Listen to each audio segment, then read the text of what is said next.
Hi, welcome back to my channel, and for today's video, we will be talking about the linear algebra series, the determinants.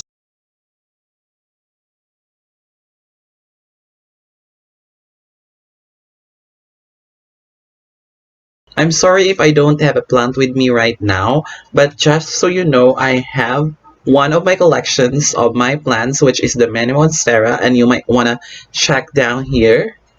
That's it. And thank you so much for all your support. And if you are new to my channel, please don't forget to subscribe so that you'll be updated on a lot of videos that I'll be uploading soon.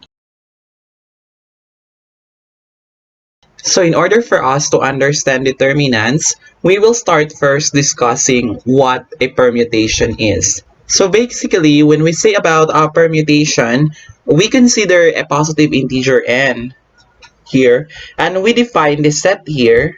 And then we say that a permutation of this set is a bijection from that set to itself. That's it. So what does it mean? It's actually a permutation of that given set as any arrangement.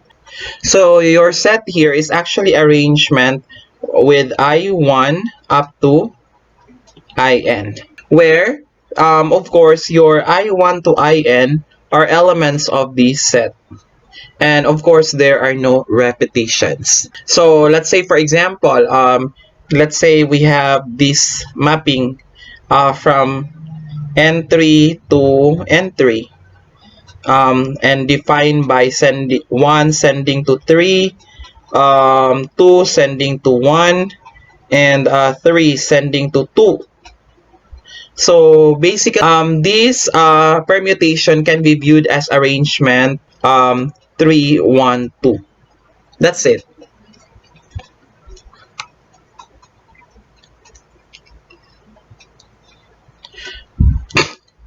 So just take note that if our permutation of I is actually I itself for all, but two elements in this set, then we call such as transposition. Okay. And as a review, if given that your S sub n is the set of all permutation of the given set, which is this here, then the cardinality or the order of Sn is equal to n factorial. So basically, if we go back to basic statistics, we're actually rearranging objects, provided that they're all distinct, then that's equal to n factorial. And another thing to remember that the sigma is said to be even if it can be written as a composition of even number of transposition. So meaning that if you can be able to break down the sigma into transpositions, and that's the even number of transpositions, basically that sigma, that permutation is even. Otherwise, we call that as odd. So how does the permutation introduce the determinant? So here is now the definition. So it's defined as if you're given with a matrix of size n by n having entries from a given field, then the determinant of that matrix is defined to be this one here. So that's determinant, or just you put like an absolute value of a matrix A. So that's actually the sum of this one here. Your sign of pi is actually 1 if your pi is even, and that's -1 otherwise. So for us to be able to provide a basic example for that, because we're only introducing here for the determinants, well, let's consider this set here. So we have S2. So this S2 is 1 and 1, 2. So basically, the 1 here is actually an identity permutation. So when we say identity permutation, it's actually a mapping from a given object to itself.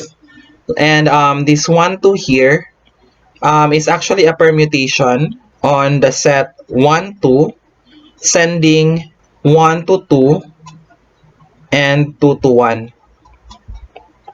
That's it. Now, let's apply that to a matrix. So, let's say our matrix here has entries 1, A11, A12, A21, A22. So, basically, we're given with 2 by 2 matrix. So, the determinant of A is actually, by the definition above, this is actually the sum. So, that's sine of our first here is the identity. So, that's sine 1.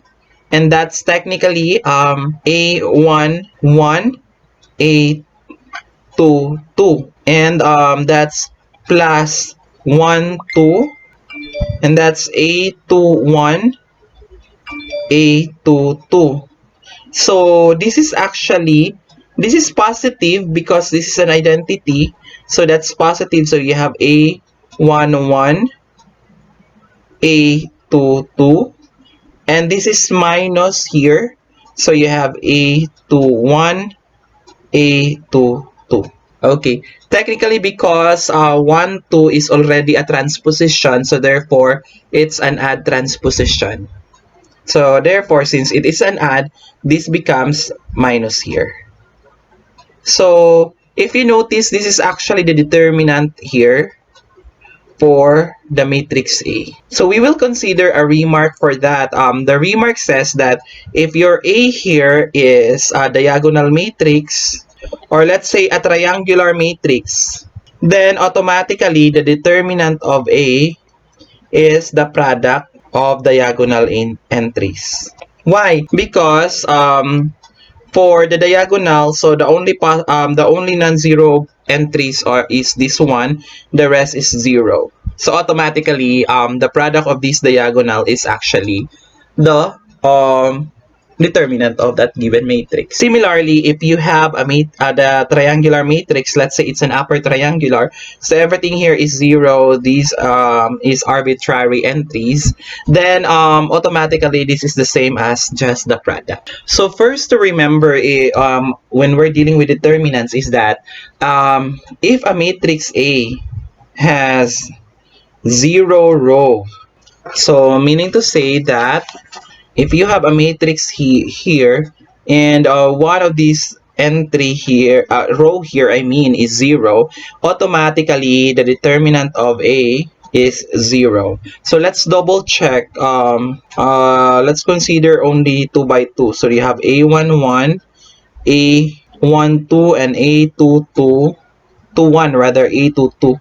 So observe that the determinant here is A11, A22 minus A21, A22. So if you notice, if let's say without loss of generality, this is 0, this is 0, so automatically A21 here is 0. This is 21, 1, 2 rather. So this is 0. So the product is, the result is 0. So number 2, the determinant of A is actually the determinant of A transpose. So let's again consider this 2 by 2 matrix here. So the A transpose here is actually A11, A12, A21, A22. So if you notice, if you take the determinant, that's the same as A11, A22 minus A21, A12. And this is basically the same with that. So therefore, this holds. Number 3. So the let's say our AI here is actually the matrix. This is obtained from A by multiplying its row I by C. Then the determinant of A prime is actually C times the determinant of A. So let's consider again this matrix here. I'll change the notation instead. I'll have A, B, C, and D. So basically, the determinant of A here is AD minus CB. Now, let's say I will multiply that by x. So that means, the row 2, I multiply that by x. So I have um, a, b, cx, dx. So the determinant here is actually a dx minus bcx.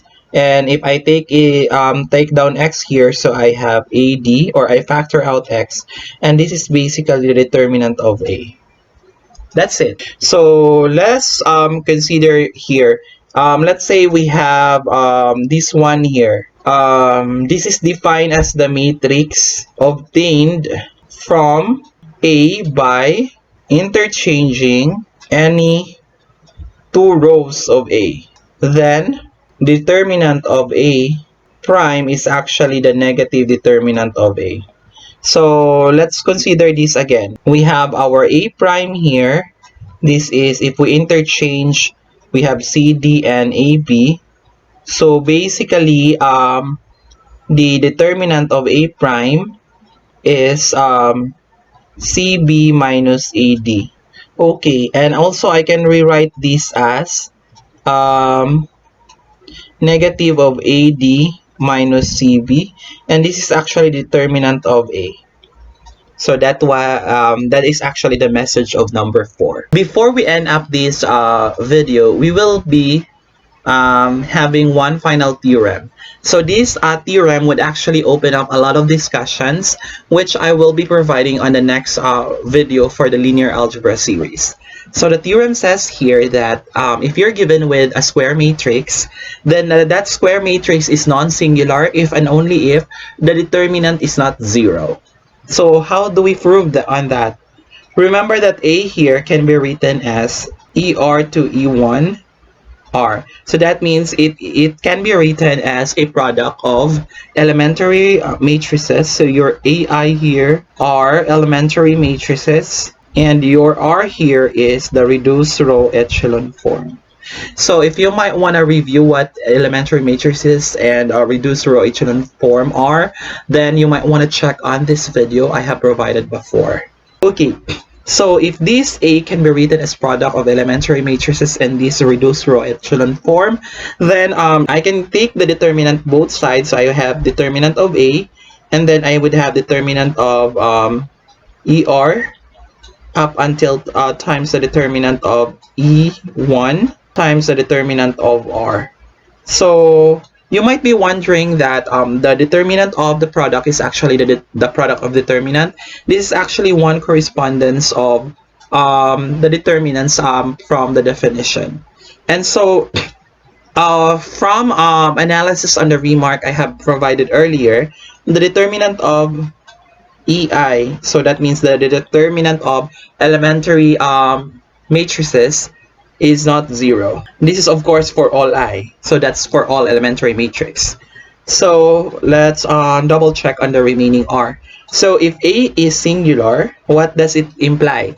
A is singular by a result R has a 0 row, and so a 0 row, by the remark earlier, this is actually the determinant of R equals 0, and this is determinant of A. But what happened when A is non-singular? If A is non-singular, then R can be viewed to be the identity matrix, and so determinant of A, because this is identity matrix, so we will only consider the product of determinant of EI for all I. And EI is not 0, all AI, so their product is not 0. So this proves the claim. That's it. Okay, so that's all for now. Thank you so much for watching. So if you have any questions or clarification, don't hesitate to comment down there. We will continue with this discussion on determinants, and I will provide you with a lot of examples for that, a clearer example on how to solve the determinants of a given matrix. For now, it's just an introduction, so stay tuned and keep updated. Thank you and have a great day.